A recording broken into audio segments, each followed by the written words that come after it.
Good morning, hey y'all. It's Miss FD here with my sidekick Levi the Golden Doodle to chat it up about civil liberties. Alright, Civil Liberties, Chapter 5. The Politics of Civil Liberties. Civil liberties are going to be defined as protections the Constitution provides against the abuse of government power. The framers believed that the Constitution limited government. State ratifying constitutions demanded the addition of a Bill of Rights.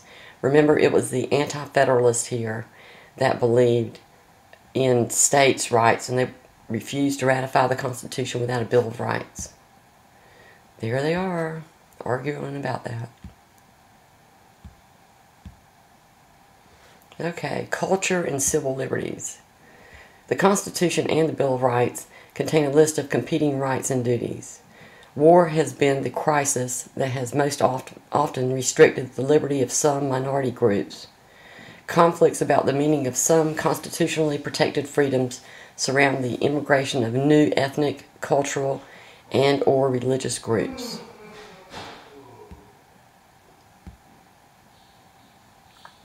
Okay, here's a chart about immigration from 1840 through 1996.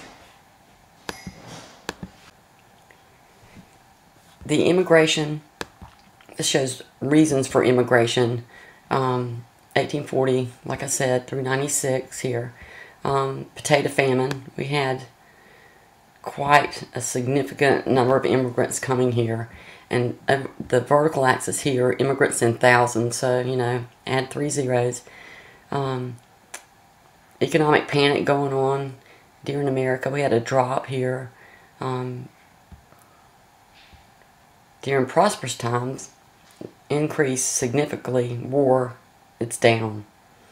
So if you look at the different events in history dealing with immigration, look at this huge spike here. So, huge increase in immigration in contemporary America. Okay, the 14th Amendment. Fabulous amendment. One of my favorites. Okay, 1868. The two big parts of the 14th Amendment are the Due Process Clause and the Equal Protection Clause. Due process says, no state shall deprive any person of life, liberty, or property without due process of law. And the Equal Protection Clause says, no state shall deny to any person without its jurisdiction the equal protection of the laws. And that does not apply to every group today. We're working on it. Okay, Supreme Court cases. Alright, and there was a case in 1897 that said no state can take private property without just compensation. That's called eminent domain. And then in 1925, there was this Gitlow case dealing with free speech. And does it apply to the states? Okay, they said federal guarantees of free speech and free press also apply to the states. What happened in the Gitlow case, Benjamin Gitlow was indicted and convicted for violating a 1902 New York Criminal Anarchy Act. And the prohibition applied to speaking, teaching, advising, printing, publishing, circulating, selling, distributing, or publicly displaying such doctrine. Gitlow had been charged with teaching the necessity and duty to overthrow the government in 2 publications. They were based on Karl Marx's Communist Manifesto. And what the issue was whether the First Amendment's protection of press and speech were included or incorporated.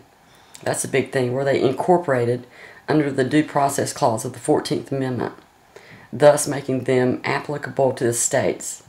More specifically, they talked about subversive speech, and that's trying to overthrow the government. What the court decided was to uphold Gitlow's conviction, and so he lost on that. Palco case in 1937, certain rights must apply to the states because they are essential to ordered liberty, and they are principles of justice. These cases begin the process of selective incorporation. What's going on with the Gitlow case, that was in 1935. Gitlow broke into a music store and stole a phonograph. And he fled on foot, and when he was cornered by law enforcement, he killed 2 police officers and escaped. When he was captured a month later. So he goes to court. He was charged with first-degree murder, but instead he was convicted on the lesser offense of second-degree murder, given a life sentence. Prosecutors appealed the case, and they won a new trial. In the new trial, he was found guilty of first-degree murder and sentenced to death. Palco appealed that. Again, he argued that the Fifth Amendment protection against double jeopardy applied to state governments through the Due Process Clause of the 14th Amendment.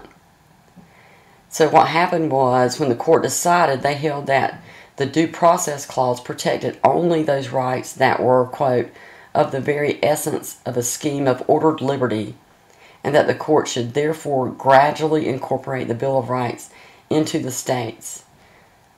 Applying this subjective case-by-case approach is called selective incorporation. And so the conviction of Palco was upheld on the basis of double jeopardy, that it was not essential to the fundamental scheme of ordered liberty. So poor Palco murdered 2 people when he was executed in 1938 in the state of Connecticut.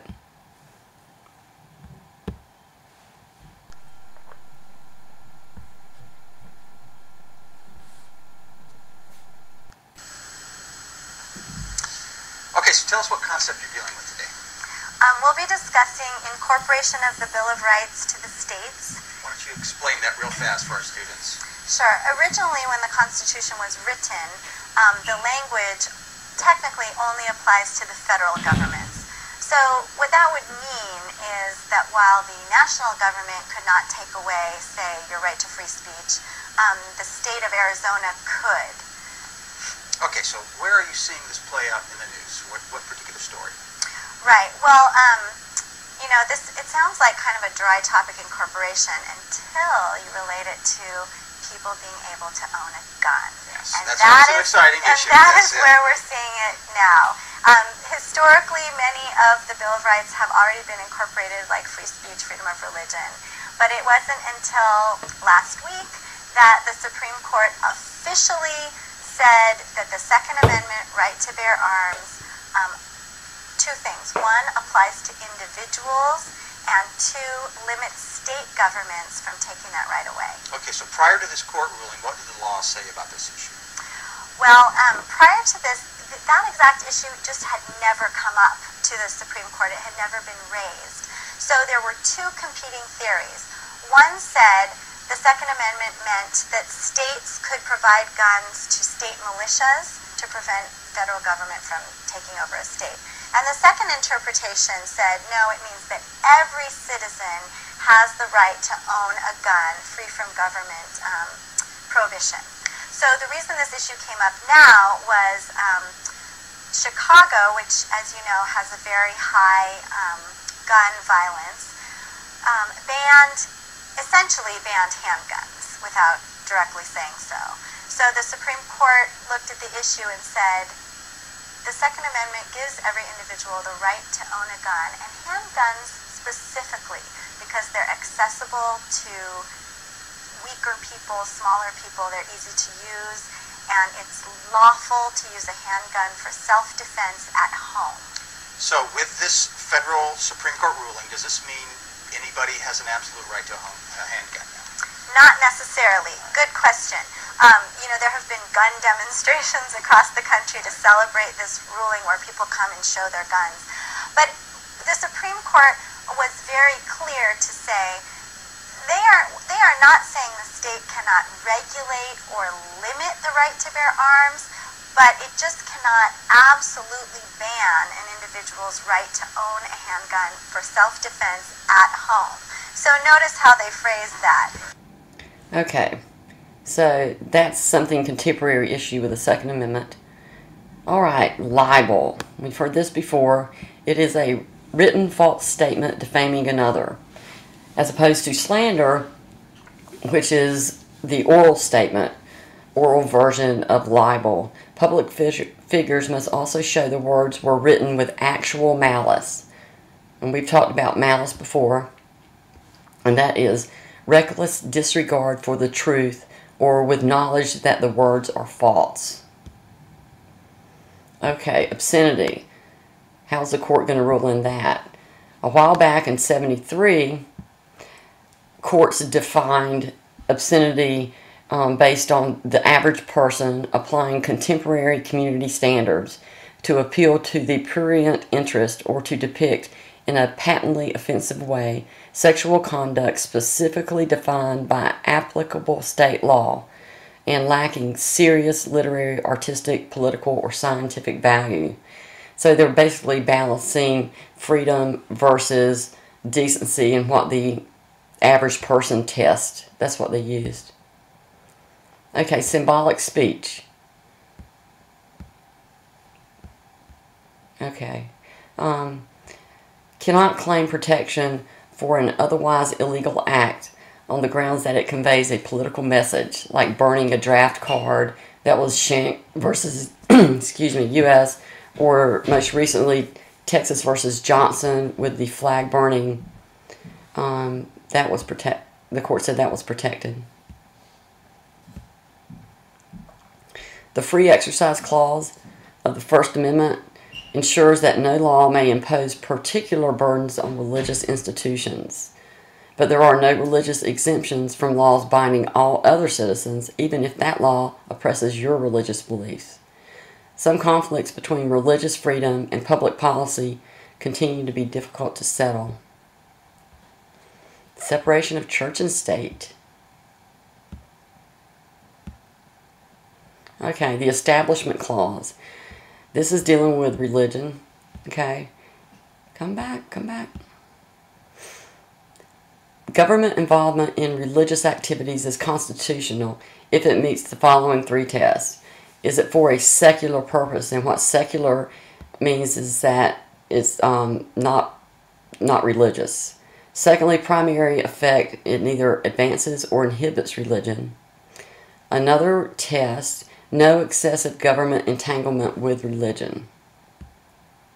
The Establishment Clause. Okay, the exclusionary rule. This is going to deal with the court system, and that is the rule that evidence gathered in violation of the Constitution cannot be used in a trial, and that comes from the Fourth Amendment about unreasonable searches and seizures. The Fifth Amendment, I plead the Fifth. I'm not going to self-incriminate myself. That was tried in 61 in the case of Matt v. Ohio, and the Supreme Court began to use the exclusionary rule to enforce a variety of constitutional guarantees. Search and seizure. Basically, what can law enforcement look for and take? Alright, with a properly obtained search warrant, an order from a judge authorizing the search of a place and describing what is to be searched and seized, a judge can issue only if there is probable cause. And these are where law enforcement officers can look and what they have to have on their search warrant. They have to specifically say who's being arrested. They can search anything that's in plain view. Also, things or places under the immediate control of the individual.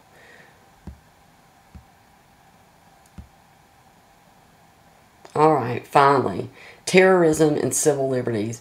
Since 9/11, things have gotten more strict as far as our civil liberties are concerned.